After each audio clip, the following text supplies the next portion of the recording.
Yes, my name is Vic Subb. My present ministry is I work with our students in formation. I live at St. Minard, Indiana. I always liked the idea of mission, and actually I thought of being a foreign missioner, but maybe that was just too foreign for me. And so when I was in college, I had experience of working in a rural area and the people in the mountains, and I really enjoyed that. And so Glenmary fit into that. It was working in areas that were isolated, that were kind of forgotten.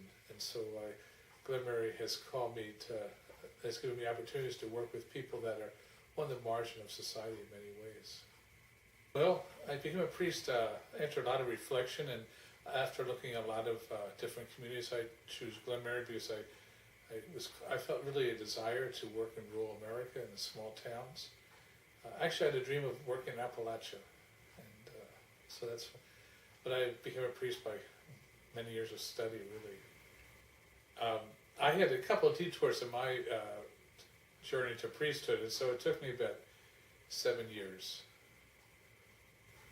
The formation process was good. Glenmary had a lot of patience with me. I had struggled with school for my first year of theology, and actually I flunked out of school, so I had to go and get some more philosophy. So the formation was a process of becoming, and looking back, it probably was, even though there was some detours, it probably was the best thing for me, looking back at it. I took the promises of poverty, chastity, obedience, and prayer to Glenmary. It means to me that something greater than myself, actually, something that I need the grace of God to continue to live out. And it's actually, over the years, I found it to be, in many ways, freeing, to be able to focus in on the mission of Glenmary, the mission of the church. What gives me the most joy is being with people and sharing with people maybe new places or new ideas. I like to take people to see.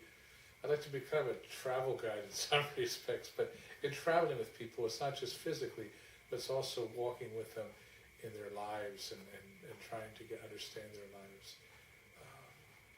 Sometimes we don't always understand how important that is, but in the last year, I've received letters from people or phone calls from people that I knew when they were children that are now adults, and they talk about how they remember certain things that they might have experienced in church or in ministry, with my ministry when I was with them at that time.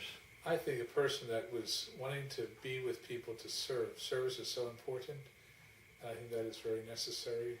Also, someone that is willing to take initiative, to risk a little bit, to be open to the adventure of life and where that will take them. I always feel it's important to pray about it, and then to take the decision to try it, to see what it's like. Sometimes it's hard to say finally, yes, I'm going to try this, but it is saying yes to a process of learning more about Glenmary. And so hopefully, as that process goes along, that idea of being a Glenmary or not being a Glenmary will become will become stronger for the person. Or maybe it'll be a decision that I need to look at something else. And that is discernment, seeking what God's call is for you. Well, Glenmary has been, to me, it's been a real blessing. I've enjoyed being with Glenmary for many years. It has helped me grow in many ways. It's challenged me to be a better person, a better Christian. And so I look forward to continuing exploring the newness of my mission call, because it keeps evolving and keeps growing. And so I encourage others to come and look and see if that's their call.